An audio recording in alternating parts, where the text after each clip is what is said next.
Take my life and let it be consecrated, Lord, to Thee. Take my moments and my days, let them flow in endless praise. Let them flow in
what do we do?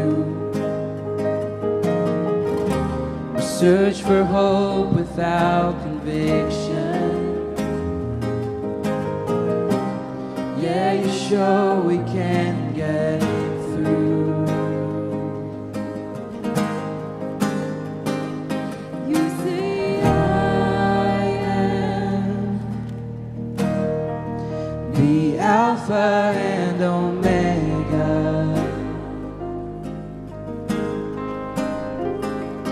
You say I am. I was and I will be.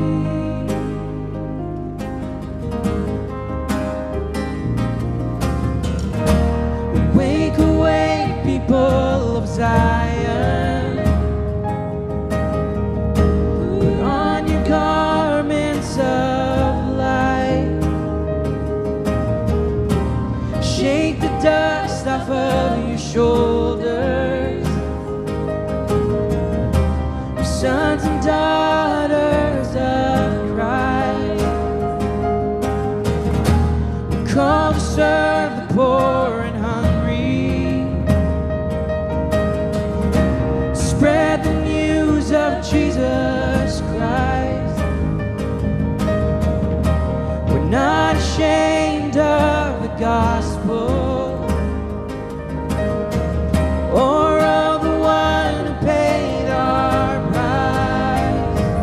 You say I am the Alpha and Omega. You say I am. I was and I will be. You say I am. You say I am the Alpha and Omega. You say I am. I was and I will be.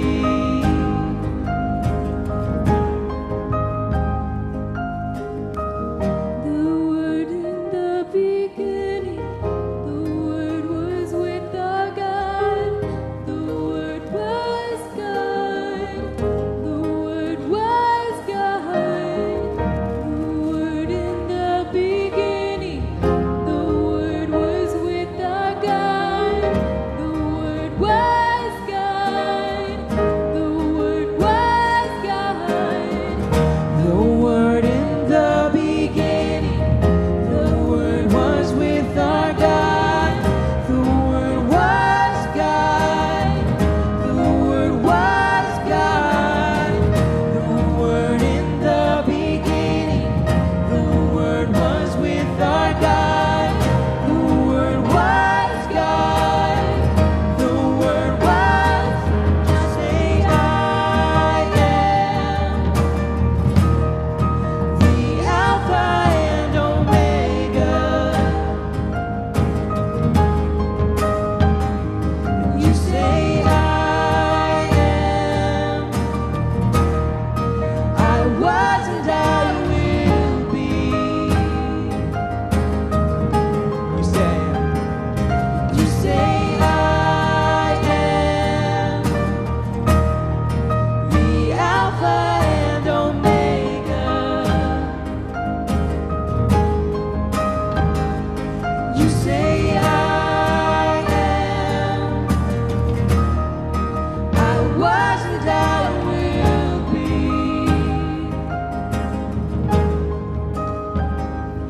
We say you are the Alpha and Omega. We say you are. You were and you will be.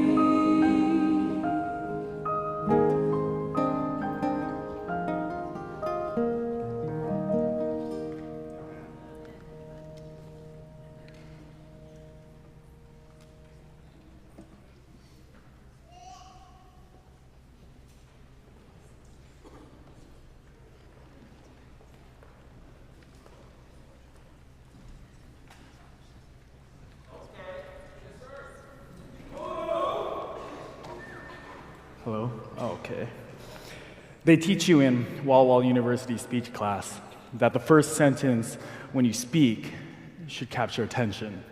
No, when I've spoken before, I've tried to do this, but since it's a little special event tonight, I try to marinate a little bit more. You know, graduation vespers, it's graduation weekend, and usually the first sentence also sets the tone. And so my first sentence goes a little something like, they gave me 10 minutes to talk about 4 years I had at Walla Walla. And in the famous words of Barney Stinson, challenge accepted. Now there are 3 things I want to talk about before I get done tonight. The first thing is my story. The second thing is what I've learned. And the third thing, I just want to say a little goodbye just in case I miss anyone on Sunday. First, my story. It was in this place that in the first week of school, actually the first week before school started, Jumpstart Week, I met a group of people that were very genuine with me. And at that time, I didn't realize that those were going to be the friends I was going to have for the rest of my life. People in the big moments, they're going to be there. Like the weddings, the birth of my child, even my funeral. And if all my friends are at my funeral, it's a good thing. I didn't have to go to theirs. And also, of course, another big one, college graduation. It was in this place I had a little freshman group that always stuck together. So much so that even some of the upperclassmen later told me that year that, yeah, you were part of that freshman group that just walked around in groups of like 10, 15, like you were going to get attacked or something. We had such a huge group, but we only had 2 cars. We crammed 14, 15 people into cars, and we went to like, you know, the business club premieres, movies and stuff like that. We went to those. We went on late night food runs, try to come back and beat that famous freshman curfew, midnight, something like that. It was in this place we realized we loved a common thing.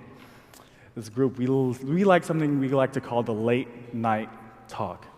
There were 3 things that usually came up in these late night talks. The first thing was, you know, video games. Things we played until the sun rose and, well, our grades dropped. The second thing, we talked about school, how compared to high school, our studying time went up and our grades still went down. And of course, a late night talk isn't a late night talk until you talk about who you're crushing on that week, who's cute. Of course, these are called crushes because these people crush you while your grades still go down. These things, these late night talks became such a normal thing that it became routine. We started adding on to it. It was late night food runs. We'd get some Del Taco or Taco Bell. We'd come back to the dorm. We'd talk about what was going on, like, oh, who are you crushing on this week? And so pretty much it became so routine that we gave it a little cute little phrase. We called it, let's Taco Bell feelings. If you didn't understand the play on words, instead of talk about feelings, we added Taco Bell to it because we were eating Taco Bell. I digress. But one of those people that were part of those Taco Bell feeling sessions, he always talked about one girl. He always kept bringing her up. It was someone that caught his eye early on, even Jumpstart Week. And 4 years later, senior year, he's now engaged to that girl. It is in this place I learned that it is small things like late night talks that lead up to the big moments in life. It is also in this place I learned that WW really does stand for Western Wedding. You know the rest. It was in this place I learned to say goodbye really well, which is usually a bad thing, but I like to think of it as a good thing now. I said goodbye to people that transferred to other schools. I learned to say goodbye to people that SM'd for a year or 2. I even had to learn to say goodbye to people that were just going to Portlandia 4 hours away. Shout out all to the nurses that did it. It was in this place I befriended 2 deans who gave me an empowering vision to want to become OPS president my junior year. The year that I think made me grow to who I am today. I did things like I ran events, I ran meetings. Shout out to my former cabinet members. We bought food. But the best part was just talking to people. It was the heart-to-hearts. It was the intangibles about this job, the things that you can't put on a resume, but you bring with you the rest of your life. You put it in your heart. But unfortunately, this is the part where the story gets a little dark. It was in this place, sitting in our lobby. I was watching a basketball game, and I got a text from my sister. And she told me that my parents had to talk to me.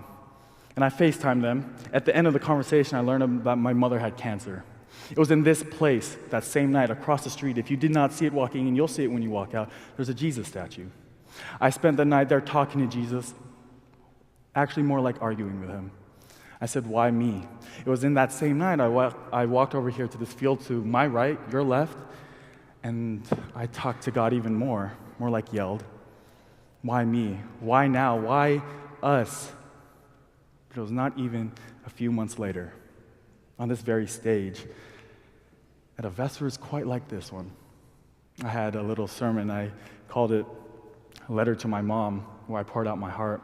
I also talked about why that question, that why me, turned into why not me.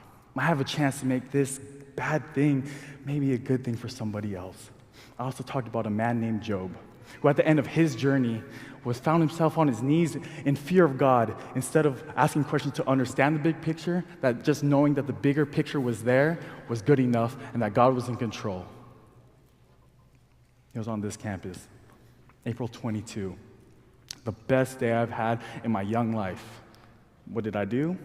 Nothing much, just hung out and did ordinary things with my friends.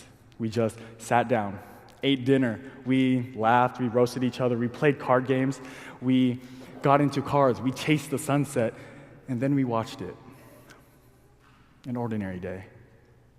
April 23, I got on a plane and went home to see my mother for the last time. And on April 24, 2017, she passed away. But it was not even a week later. Not even a week later, I found myself at Walla Walla Regional Airport being picked up by one of my dear friends. Not only to be taken to sit in her lobby, the first place I found out about the diagnosis, to be surprised by friends, laughter, and gifts. And when I tell you, I laughed with more than just my face. I smiled with more than just my face. I smiled with my heart. Not only a few days later, I was at OPS worship. Since I wasn't there for the week before, I wasn't the one who planned everything. I was just there in the corner to show the support to my cabinet members who had picked up the slack for me. But towards the end, my religious vice president pointed me out in the corner and said, "Our president doesn't have to be here, but he is. Say hi to him on your way out." And some of them clapped, but most of them came up to me and gave me a hug. I didn't cry. I smiled, ear to ear, with more than just my face, too, with my heart. And so when I tell you, God works in this place, God works in this place. What I've learned is best encaptured with a quote that begins a movie about life and death. It's difficult to understand the sum of a person's life. Some people think it's measured by the ones left behind. Some people think it's measured by faith, and some will even say it's measured by love. And of course, there are always those people that think that there's no meaning at all. But me? I believe that you measure yourself by the people who measure themselves by you. In other words, be an example. Somebody might be looking. I didn't come back to this place so early after my mother's passing to hide from the pain. I came here to make sure that if someone saw me going through the same thing, that if I can do it, they could do it. Life will throw everything it has at you. A great philosopher once said, "To live is to suffer. But to survive is to find meaning in that suffering." And thanks to Walla Walla University, I found that meaning. I'd like to try to describe to you that meaning in my own words, but I'll let someone more distinguished do it for me. Marianne Williamson's words go, "Our deepest fear is not that we're inadequate. Our deepest fear is that we are powerful beyond measure. It is our light, not our darkness, that most frightened us. We are all meant to shine as children do. We were born to make the manifest the glory of God that is within us. As we are liberated from our own fear, our presence automatically liberates others." I was asked once to describe what Walla Walla is like to someone who had never been to Walla Walla.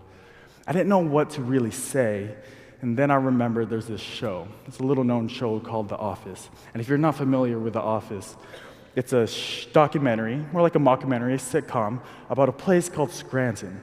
And if you weren't from Scranton, you didn't know Scranton existed. And if you were from Scranton, you know it was a little boring. There wasn't much to do there. I don't know about you, but it sounds a little familiar. It is the last season, the last episode. In fact, it was the last seconds of the whole show, and the two main characters are talking, and they're answering a question. Describe Dunder Mifflin. Jim starts. He says, I sold paper at this company for 12 years. My job was to speak to clients on the phone about quantities of copier paper. Even if I didn't love every minute of it, everything I have I owe to this job, this stupid, wonderful, boring, amazing job. Then Pam goes, I thought it was weird when you picked us to make a documentary, but all in all, I think an ordinary paper company like Dunder Mifflin was a great subject for a documentary. There's a lot of beauty in ordinary things. Isn't that the point? And so when I'm asked in the future, can you describe Walla Walla to me? I don't know what I'll really say, but I think it'll sound a little like, I went to school there for 4 years.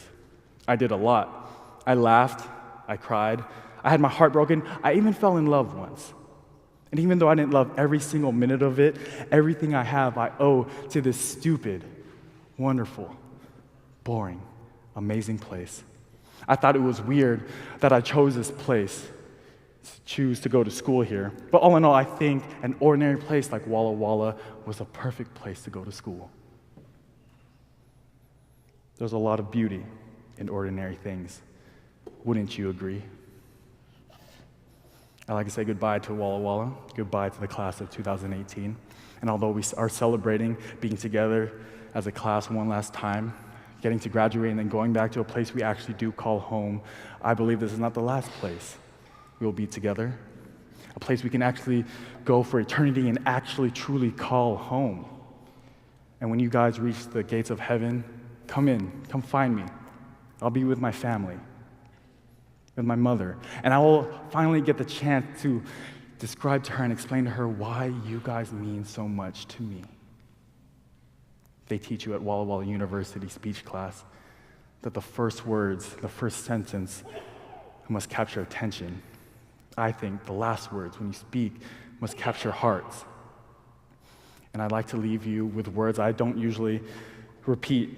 I probably won't say, except for the days I say my vows, the day I meet my child for the first time face to face, and the day I meet death with grace, the last words I said to my mother, and now I will say to you. I love you. I am and will always be proud of you. And you and I promise, we will change the world. Amen.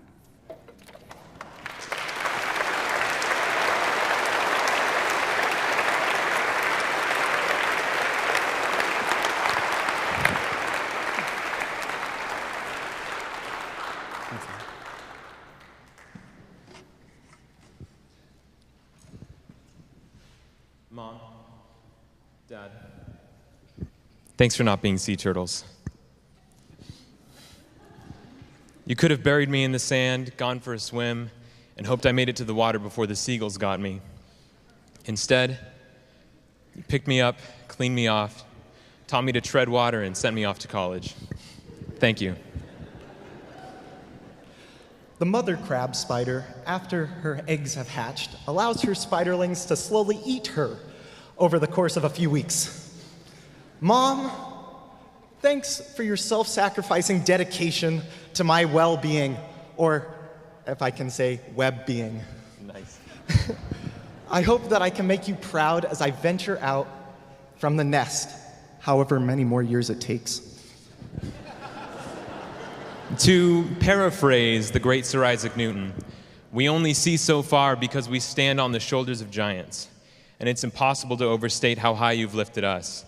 We're only where we are because you've raised us to look at the world. You've raised us to look at the world and see what we can be. You've been our foundation, supporting us in more ways than we can understand. You've provided us emotionally, spiritually, and financially. We owe you so much. almost as much as we owe the university. Speaking of the university, many of us are here because you're also Walla Walla University alumni. We're proud to continue the tradition that connects generations of people dedicated to excellence in thought, generosity in service, beauty in expression, and faith in God. You've enabled us to invent, critique, to write, to fly, and above all, to serve. Some of us have already gone out to change the world as student missionaries. and now we'll go out to serve in a different capacity. We'll make a difference as nurses, artists, speech pathologists, teachers, engineers, doctors, and so much more. We'll take the skills and values you've given us and give them to the world. But first, we want to recognize where we came from. Please accept this small token of our recognition and appreciation. So, to our parents, grandparents, guardians, aunts, uncles, teachers, mentors, and friends who raised us and supported us. We can't possibly say thank you enough. So at this time, seniors, please give a token of appreciation to our loved ones. Thank you.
Okay, so I only have a minute. That's not really enough time to talk about the speaker, but I'm going to sure try. So what could I say about this speaker? He's kind of cool. He's a little eccentric.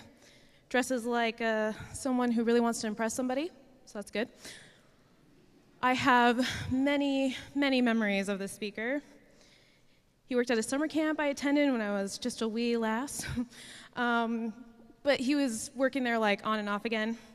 multiple summers, like for a whole decade. Just couldn't figure out what he wanted to do. So when I would drive through camp, get dropped off by my parents, stay for the first night, then watch all the camp staff go up there and jump around, I'd be like, oh, there he is. That's cool. It was like a surprise every time. It was great. Then, just like that, he decided to come to the academy that I was attending. He was the Bible teacher, which was weird. The best moments is when he would wear this hot dog vendor's outfit. Like, I tried to find a picture. They disappeared magically, but it's true, it happened. And he would wear this hot dog hat, and he would just kind of like chant to the students, really just randomly, even throughout the day when he didn't have it, just keeping it kosher. And then he would just kind of walk away. And that was normal. But it made Academy even more unpredictable, which was pretty fun. And then he followed my senior class all the way up here to Walla Walla. I don't think it was like in the same year, but it definitely happened. And that was even weirder because this guy just wouldn't leave us alone. But all that story, it's for a different day. Our speaker tonight, I'm really excited to have him here, Tommy Poole. He is an apple farmer at this point, I think. Like, he left Walla Walla. He left us here to graduate on our own. He has a lovely wife named Emily. She is a really great photographer. She takes wonderful pictures, and if you haven't checked them out, you should. Instagram, all over the place. They're really great.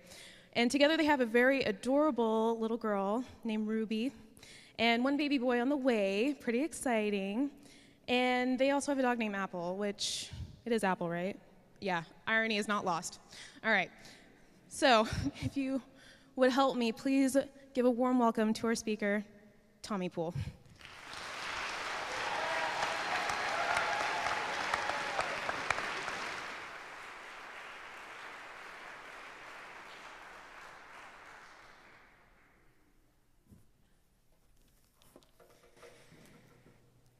Graduates, in a few brief moments, you are going to be walking across the stage of Centennial Green. And President John McVeigh is going to hand you a fake diploma. He's going to look you in the eyes, he's going to shake your hand, and he's going to whisper in your ear a quote from Clint Eastwood in Gran Torino. "Get off my lawn."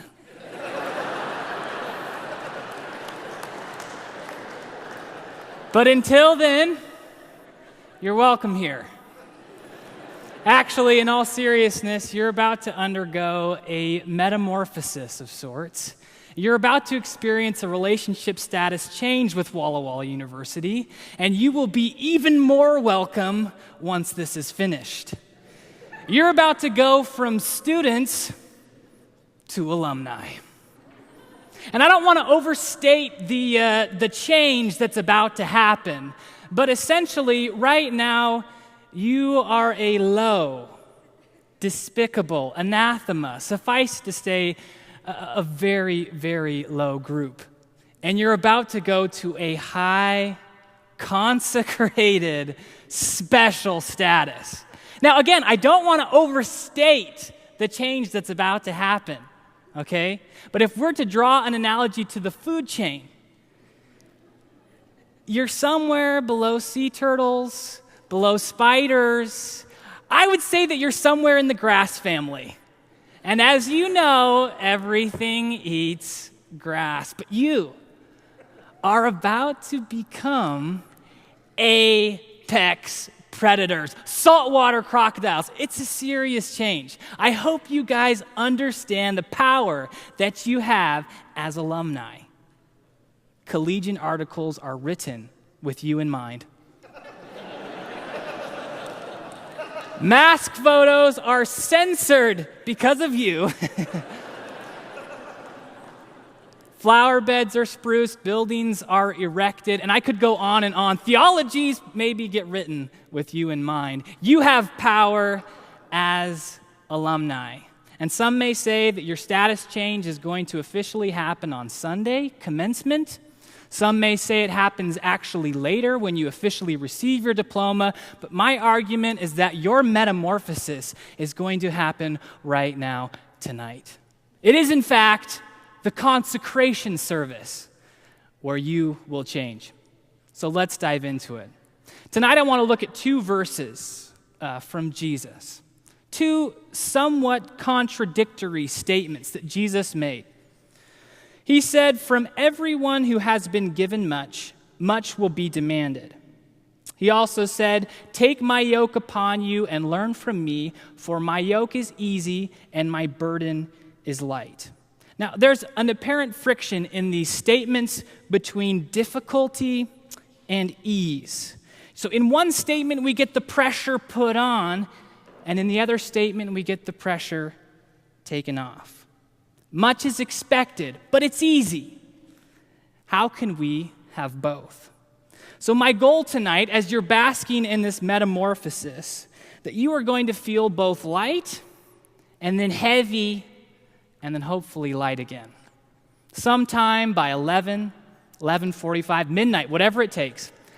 I hope that you understand in fully diagrammed detail exactly the privilege that you are privileged to and the responsibility that goes with it.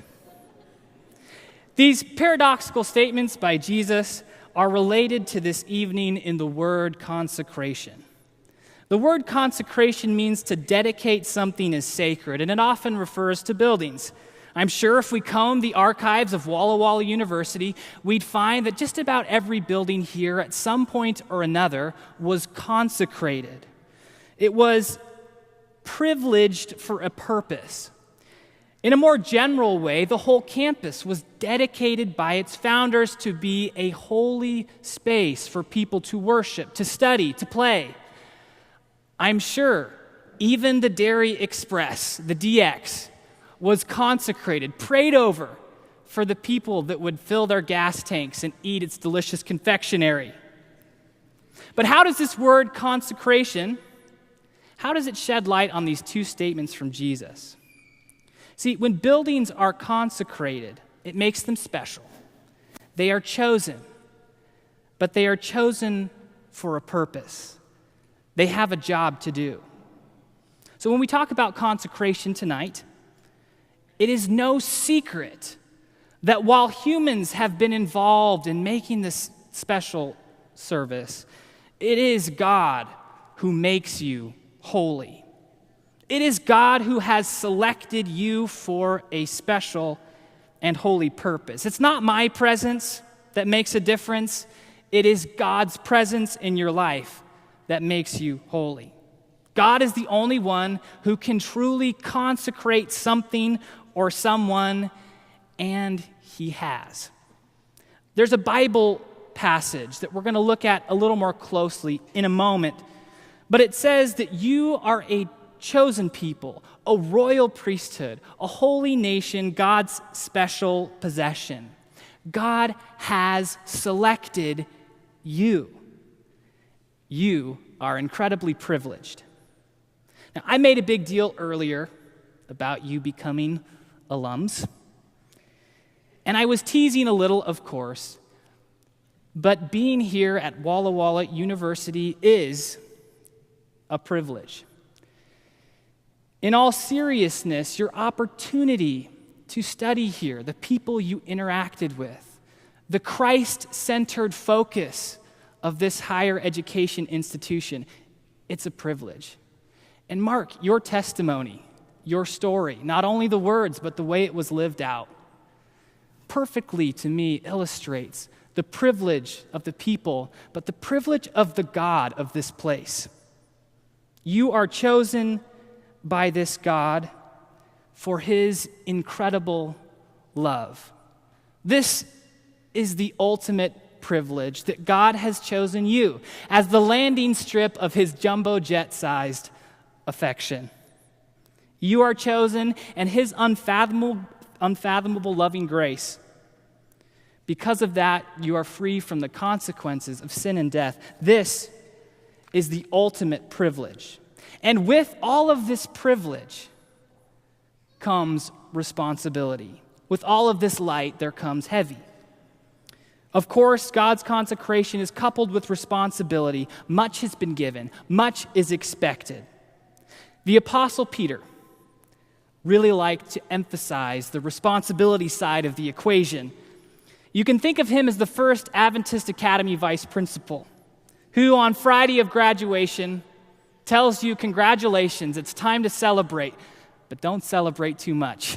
You haven't graduated yet, and you are still subject to the student handbook. Therefore, until graduation, Peter loves to emphasize the responsibility. He's famous for statements like this: you are free, but don't use your freedom to indulge the flesh. You ask God for help, and he helps. He's a good father like that, but he's also a responsible father. He won't let you get by with sloppy living. I think you get the idea of the responsibility emphasis of Peter. He's also the one who wrote the statement we started with a moment ago, and I want to look at it a little more fully now. He writes in a way that connects to me Jesus' two statements. He writes, the NIV puts it like this: you are a chosen people, a royal priesthood, a holy nation, God's special possession, that you may declare the praises of him who called you out of darkness into his wonderful light. You are chosen. Yes, celebrate. This is something that is light. But you've been chosen for a purpose. You have a responsibility. The two live in relationship. And when one side of the relationship is forgotten, things get a little wonky. Jonah is one of those out of balance, wonky stories. And not only is the story out of balance, but the way that we often tell the story is a little bit out of balance. We call the story Jonah and the whale. Why? To distinguish Jonah from all the other Jonahs in the Old Testament? No, it's because we fixate on the fish. Was it a fish or was it a whale? How did Jonah survive in its belly? And I admit that this is great conversation for a time. But hopefully then you grow up and you ask a few different questions and understand the story a little differently. So to do that tonight, let's just recap quickly the story of Jonah. Jonah was one of the special ones, chosen, a part of the line of Abraham. And one day God tapped Jonah on the shoulder for a very particular mission. God chose him to speak to this unprivileged group, the Ninevites, and Jonah didn't want to do it. He tried to run from God. He got on a ship, headed to the other side of the world, but there was a storm. So the shipmates end up throwing Jonah over the side, where a sea creature swallowed him, and he spent 3 days inside the creature before it spit him back up, where he reluctantly delivered God's message to the Ninevites. The Ninevites, it's worth noting, were reptiles of sorts. They were not nice people. They killed others. There's rumor they were skinning people alive, and it wasn't pretty. They hosted weird stuff on Reddit. Not a good group of people. Jonah arrives, and he almost won a Tony Award for the worst messenger of God of all time. You can almost hear him mumbling his message to the Ninevites. Repent or be destroyed. And then he puts up his lawn chair, sits back, and waits for the fireworks show. The Ninevites are never going to repent. They're never going to change their ways. They are as good as gone. But of course, that's not how the story goes, and Jonah is sad. Crazy, wild story. And we fixate on the fish. But of course, the point of this story is not the sea creature or even Jonah. If we zoom out and look at a grander scale, we see one of God's chosen, a part of God's chosen group, who was content to just sit on his privilege and forget his responsibility to his neighbor, the Ninevites. He was out of balance. And so this story doesn't champion Jonah, it champions a God who loves a nasty people like the Ninevites so much that he's even willing to twist the arm of one of his chosen so that they won't forget their responsibility to love. And if Jonah had been motivated by the same love that God had, his burden wouldn't have been heavy. It would have been something light. The two contradictory statements from Jesus we started with are bridged by one final statement that Jesus gives to his disciples near the end of his time on earth. Jesus gives them one last command. He says, "Love one another as I have loved you." When you enter the word love into those first two statements that we looked at, they make a little more sense. Much love has been given. Much love is expected. My yoke and burden, in a word, is love. Love is what makes that heavy responsibility something light.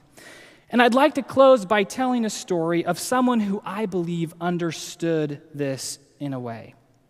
If Jonah is the bad example tonight, I want to hold up a good, although Australian, example of somebody who got it right. It's someone who I think did well at balancing privilege and responsibility, and it's someone who did it with a lot of love. Of course, I'm talking about Steve Irwin, the crocodile hunter. Steve had a very unique sense of responsibility, no doubt originating from his unusual childhood. He spent his young days in the bush of Australia catching deadly creatures like venomous snakes and saltwater crocodiles. His parents commented that from an early age, they knew that Steve was special. It may have been because at age 7, he showed up holding a king snake, the most venomous snake in the world. "Mom, Dad, check this out." In the wilds of Australia, Steve developed a sincere love for animals of all kinds, but especially saltwater crocodiles. As a young man growing up, he volunteered for a program with the Australian government to track, capture, and relocate problem crocodiles so that farmers wouldn't just kill them for being in their way. Steve began to videotape his early catching, just himself, his dog Suey, with a few ropes, catching these giant, deadly creatures. And we know that he loved them because he told us over and over and over, "Isn't she gorgeous? What a Sheila! Crocs rule!" Video producers got a hold of these tapes, and they thought, this is a little strange. This might catch on. And it did. Little poor Steve, little poor kid in his khakis catching crocodiles with ropes, became a multi-millionaire in khakis catching crocodiles with ropes. Steve and his family experienced incredible financial privilege, but they never forgot their responsibility because they never forgot their love for conservation. The money they made from their celebrity, they put back into conserving the animals they loved. One way they did this was by buying land so that they could do nothing with it. At the time of Steve's death in 2006, he and his wife had purchased 90,000 hectares for wildlife conservation. Miles and miles and miles of land for nothing but the animals who live there.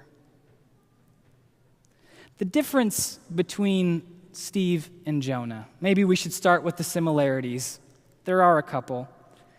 They both had wild experiences with animals. They both dealt with different kinds of reptiles. But Steve fulfilled his responsibility with ease because he had a genuine love. He genuinely loved crocodiles and other animals, so using his privilege to help them wasn't a chore, something to run away from. It was simply what love would do.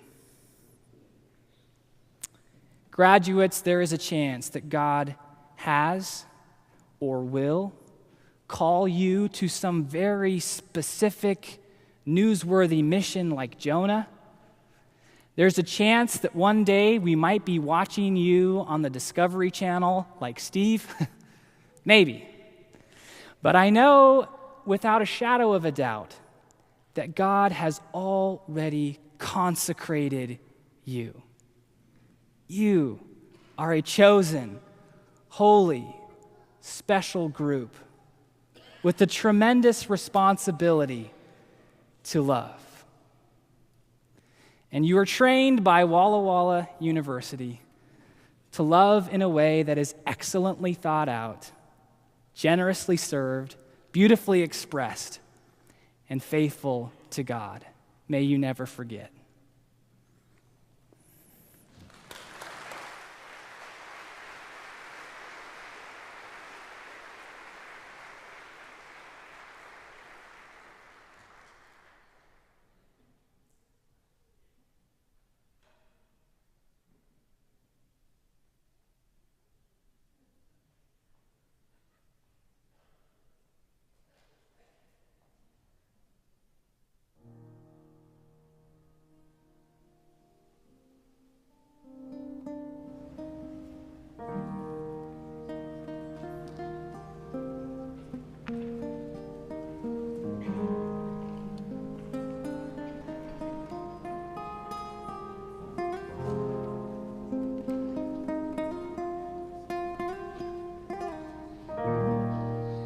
Stand upon the solid rock of faith in Christ. This steadfast hope shall not break apart within the trial. I am assured His promises will never fail. As long as life remains, He is faithful. God is patient, God is kind, He does not envy, He does not boast. His ways are higher than mine, His thoughts consume the great unknown. Of this alone I am sure, my God is love.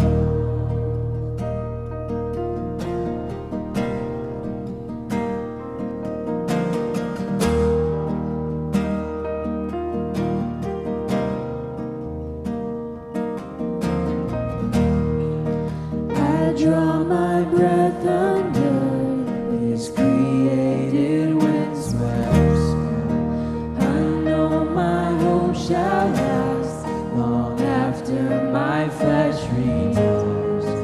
From dusk until the dawn, He calls His children home. His righteous love outlasts generations.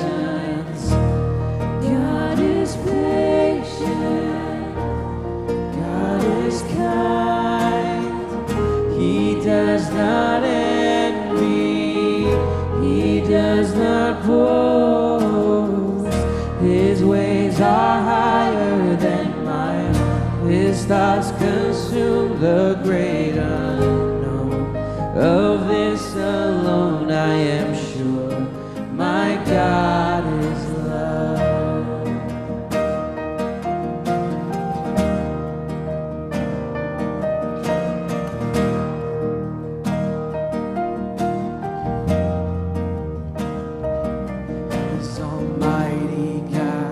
Elohim, maker of the earth, He is the Lord of hosts, heaven's King, God of endless worth. His kingdom stands above every power, every living soul. His love is like the sun, ever true, shining over.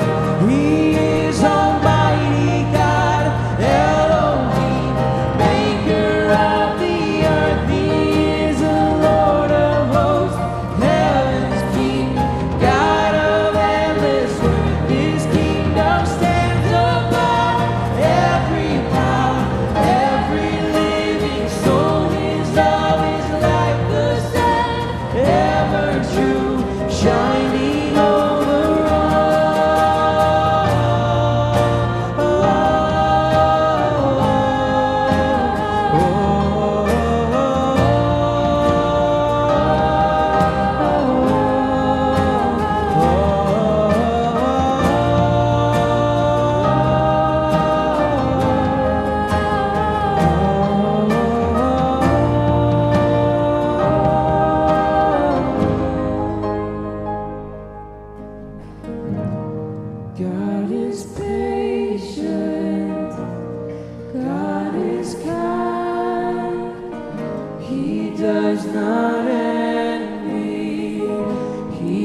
does not rose. His ways are higher than mine. His thoughts consume the great unknown. Of this alone I am sure, my God is known.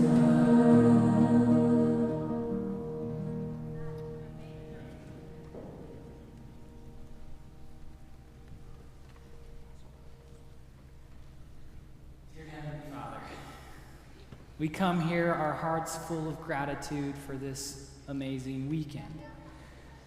God, in this weekend, we are celebrating a lot of hard work by a lot of people, a lot of difficulty overcome, a lot of sacrifice.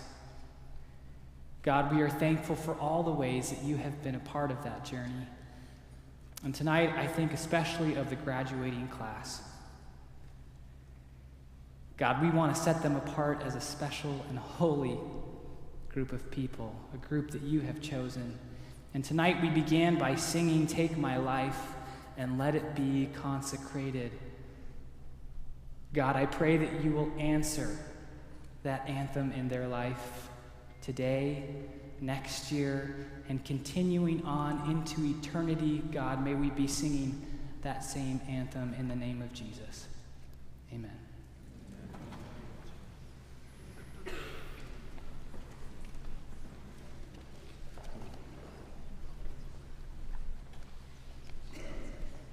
All right, I have two announcements for you. First of all, if you would like to bring more flowers to your family members, please come up to the front and grab what we would like.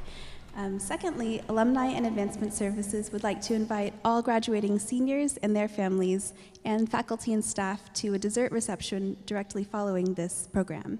So graduating seniors and your families, please make your way to Kellogg Hall. Thank you.